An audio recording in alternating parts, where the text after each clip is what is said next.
E o programa Mundo Passaporte veio aqui com a nossa índia sereia Joana Dark no Centro de Pesquisa da História Natural do Maranhão. Você se lembra que no ano passado nós viemos aqui e falamos um pouco sobre a paleontologia. E hoje nós vamos mostrar as outras duas divisões que também existem aqui nesse centro de pesquisa, que é a arqueologia e a etnologia.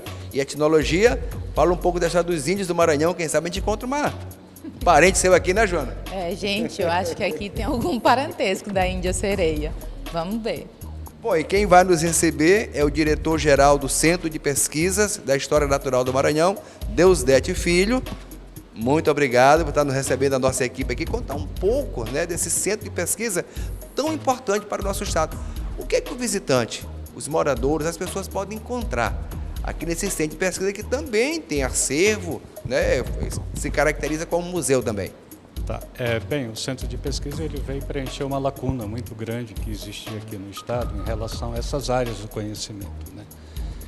Nós estamos numa região estratégica do país, com uma história muito rica, mas os grandes referenciais da arqueologia, por exemplo, é o Piauí e o Pará.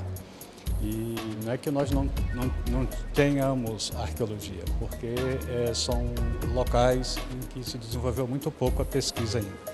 Então ele veio para suprir essa necessidade e a partir de 2002, oficialmente ele foi implantado e desde então a gente tem trabalhado exatamente no processo de valorização, resgate e pesquisa nessas três áreas, né? Vamos mostrar um pouco desse acervo.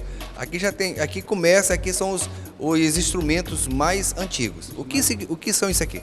Bem, a gente vai ter machados de mão, a gente vai ter raspadores, são instrumentos de pedra e que eram lascados e que eram utilizados nas atividades cotidianas. A gente vai ter também uma ponta de flecha muito bem trabalhada, né, que era encabada, que era utilizada, o que demonstra o alto grau de complexidade que essas sociedades têm.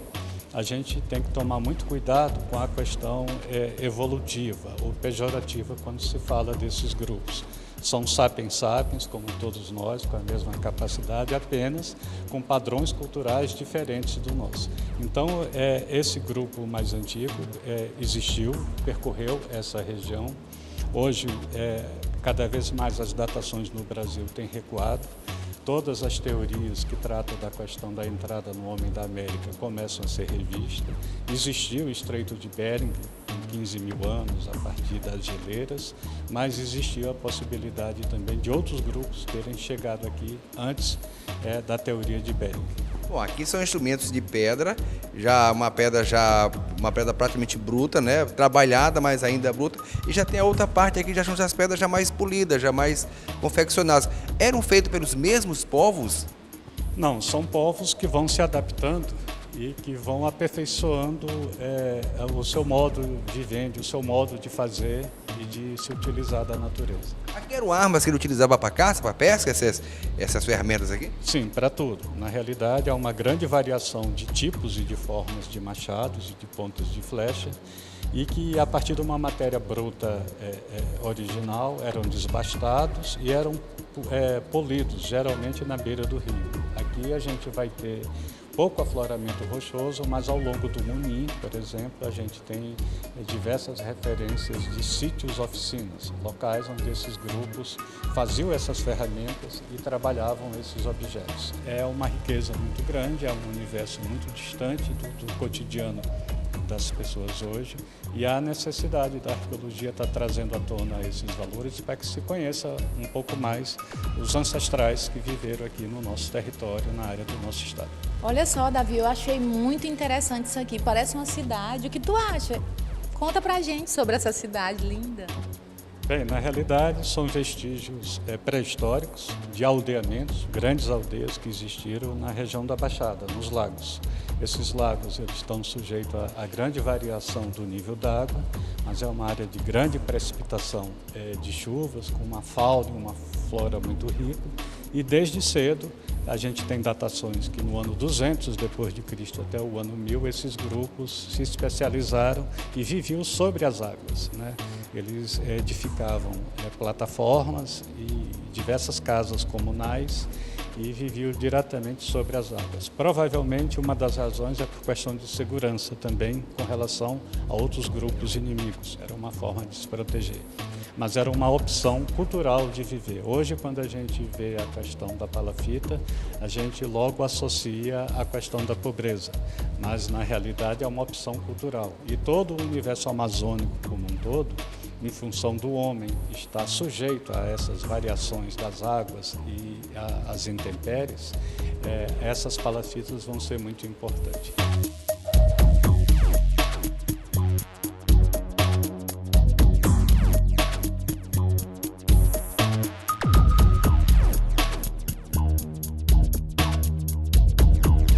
Deusdete, eu acabei de observar uma caveira de humano mesmo, é de verdade? Conta pra gente. Bem, esses grupos pré-históricos, e mesmo os grupos a partir do contato, tinham uma grande diversidade nas suas práticas culturais, inclusive nas suas práticas de tratamento dos mortos. Então a gente vai ter enterramentos primários, diretos na terra, a gente vai ter enterramentos secundários, que é esse caso aqui, em que a pessoa era enterrada, depois de algum tempo era desenterrada e era rearrumada em cerâmicas e colocadas em cavernas ou reenterradas. Todos eram assim ou só os chefes? Não, existem algumas situações de hierarquias, mas em geral são práticas comuns. E a gente vai ter o endocanibalismo também, que os Yanomami ainda praticam, que é exatamente os restos mortais eram queimados e depois eram consumidos coletivamente pela aldeia, uma forma de você resgatar a energia do morto, para não se dispersar.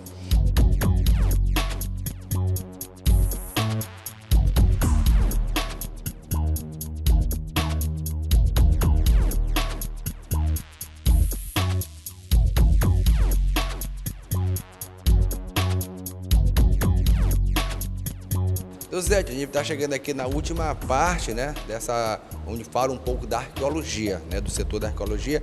E aqui já tem peças mais contemporâneas, né, peças de porcelana, mas também encontramos alguns elementos da época da escravidão, dos escravos que vieram para cá do Maranhão. O que simboliza, o que significa essa parte aqui do museu? Bem, a arqueologia ela vai trabalhar com os vestígios materiais. Com a chegada do europeu, muda o paradigma, muda toda a herança material, então começa um novo mundo. A gente tem que ver que com a expansão europeia, com a questão do mercantilismo, com a questão da própria Revolução Industrial, grande parte do cotidiano dessas pessoas do século XVI, XVII, XVIII, XIX foi mudando.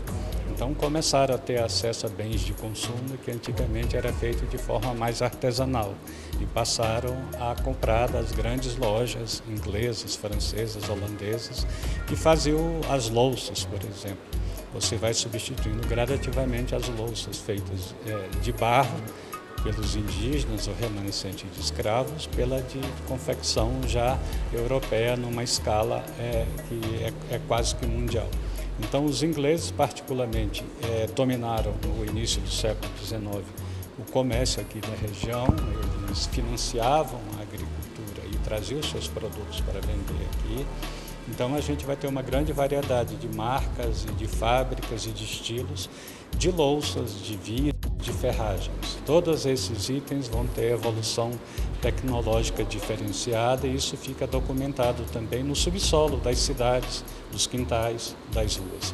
Então, dos atributos da arqueologia é estudar também esse processo histórico da ocupação dos territórios, das cidades, enfim, da vida cotidiana já documentada historicamente.